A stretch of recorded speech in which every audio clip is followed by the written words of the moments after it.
Assalamualaikum warahmatullahi wabarakatuh. Bersama saya Indra Jerdian Kakak sebagai pemandu program podcast edisi Kemis Pandey.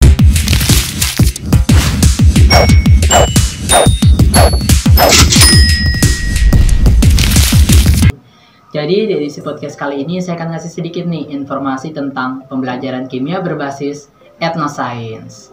Daerah Society 5.0 pada saat ini tuh masyarakat berpusat nih pada manusia dan juga teknologi.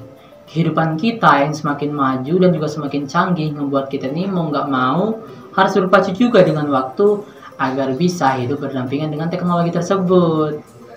Dalam dunia pendidikan sendiri, era 5.0 itu cukup penting nih. Karena seluruh perangkat pendidikan ini harus meningkatkan segala sisi kompetensinya agar bisa mencapai tujuan pendidikan nasional dan juga biar bisa nih menyamai standar pendidikan global. Peran penting seperti guru bisa nih jadi strategi utamanya untuk mencapai tujuan pendidikan nasional tersebut. Nah, salah satu inovasi yang bisa guru lakukan untuk menghadapi era 5.0 ini adalah etnoscience. Etnoscience? Kalian tahu nggak etnoscience itu apa? Buat yang nggak tahu nih ya, etnoscience itu adalah salah satu metode pembelajaran yang menggabungkan antara budaya dan juga sains. Kenapa ya harus budaya?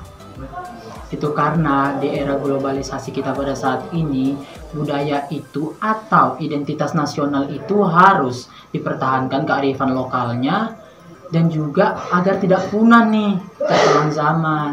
Nah, kita sebagai bangsa Indonesia punya dong tanggung jawab penuh untuk melestarikan identitas nasional tersebut. Dalam etnoscience juga nih, guru bisa nih ngajak murid, contohnya tuh kayak menganalisis, mencari kebutuhan, ataupun menggali dan juga mengingat kembali sejarah-sejarah di daerah murid tersebut.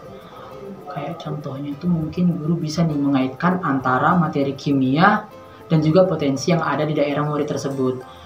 Kayak kalau seandainya nih ada murid yang dari wilayah pesisir. Pesisir itu kan dominan dengan kelapa, bakau, dan juga nipah. Jadi guru kimia bisa nih mengaitkan antara ya tadi itu materi kimia dan juga potensinya. Kalau di pesisir itu kayak materi koloid untuk pembuatan dodol nipah, materi filterasi untuk pembuatan minuman nipah. Terus itu yang di pesisir lagi tuh, buat yang suka makan ikan asin nih, materi hidrolisis garam untuk pembuatan ikan asin. Jadi bisa tuh dikaitkan antara materi kimia dan juga potensi yang ada di daerah murid tersebut. Dan masih banyak lagi deh materi-materi yang bisa tuh dikaitkan. Nah, di sini murid ini bukan hanya melatih kreativitas ataupun inovasi, tapi mereka juga itu melatih kepekaan mereka terhadap lingkungan di sekitarnya. Dalam pembelajaran kimia penerapan etnoscience, murid nih atau siswa tuh bisa nih kayak menganalisis permasalahan dan mengaitkannya dengan fenomena-fenomena yang secara ilmiah terjadi di daerah mereka. Jadi timbullah pelajaran yang sangat-sangat bermakna buat murid tersebut. Nah, tentu aja dong, semua hal ini tuh gak bisa hanya sebatas laporan aja. Karena kalau cuma laporan di kelas, ngebosenin gak sih? Kayak cuma ngebaca laporan, ngebuat laporan, terus presentasi di kelas. Itu udah biasa banget.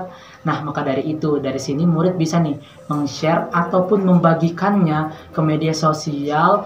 Jadi apa yang berkaitan nih dengan materi tersebut, murid bisa nih membagikannya ke masyarakat luas. Jadi bukan cuma belajar di kelas, murid juga bisa memanfaatkan teknologi untuk pembelajaran tambahan dan juga nilai tambah nih, karena teknologi tersebut bisa digunakan dengan baik. Jadi etnoscience ini cukup berpengaruh ya dalam kehidupan kita. Dan juga di era Society 5.0 itu kita butuh yang baru nggak sih?